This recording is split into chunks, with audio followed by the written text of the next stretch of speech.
मुंबईत जैन धर्मगुरूंच्या चालण्यासाठी आखलेल्या पांढऱ्या पट्टीमुळे पुन्हा वाद। दादरमध्ये मराठी जैन आमने सामने।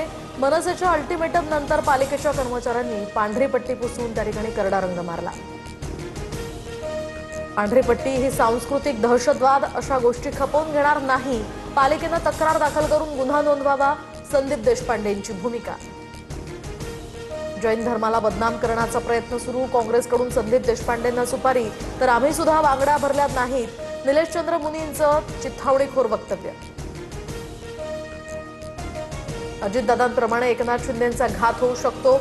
दादा कसे गेले हे सगळ्यांना माहिती। शिवसेनेचे माळशिरस पंचायत समिती सभापती दत्तात्रय मगर यांचं मोठं विधान। रोहित पवारांच्या अन्नत्याग आंदोलनाचा दुसरा दिवस। कर्जमाफीच्या अटी हटेपर्यंत माघार नाही।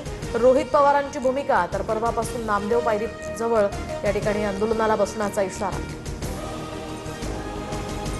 उद्धव ठाकरे उद्या मातोश्रीवर खासदारांची बैठक घेणार। ऑपरेशन टायगरच्या पार्श्वभूमीवर ठाकरे अलर्ट। ठाकरेंचे खासदार शिंदेंच्या संपर्कात असल्याचा शिंदेंच्या शिवसेनेचा दावा।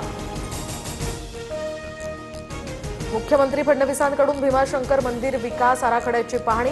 प्रशासनाकडून खूप वेगानं आणि चांगलं काम सुरू। मुख्यमंत्री फडणवीसांची माहिती।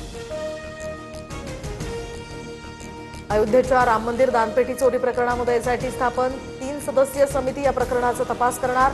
मंदिर ट्रस्टनं एसआयटी स्थापन करण्याची केली होती मागणी। अमरावती वर्ध्यासह हिंगोलीमध्ये जोरदार पावसाच्या सरी। अमरावतीमध्ये रस्त्यावर झाड कोसळल्यामुळे वाहतूक विस्कळीत, तर हिंगोलीच्या कळमनुरीमध्ये नाले ओव्हरफ्लो, रस्त्यावर गटारीचं पाणी। लातूर नांदेड महामार्गावर चाकूरजवळ कार आणि दुचाकी ट्रकचा तिहेरी अपघात। दुचाकीवर 2 आणि कारमधील एका व्यक्तीचा यामध्ये मृत्यू, तर 3 जण गंभीर जखमी। चाकूरच्या शासकीय रुग्णालयात त्यांच्यावर उपचार।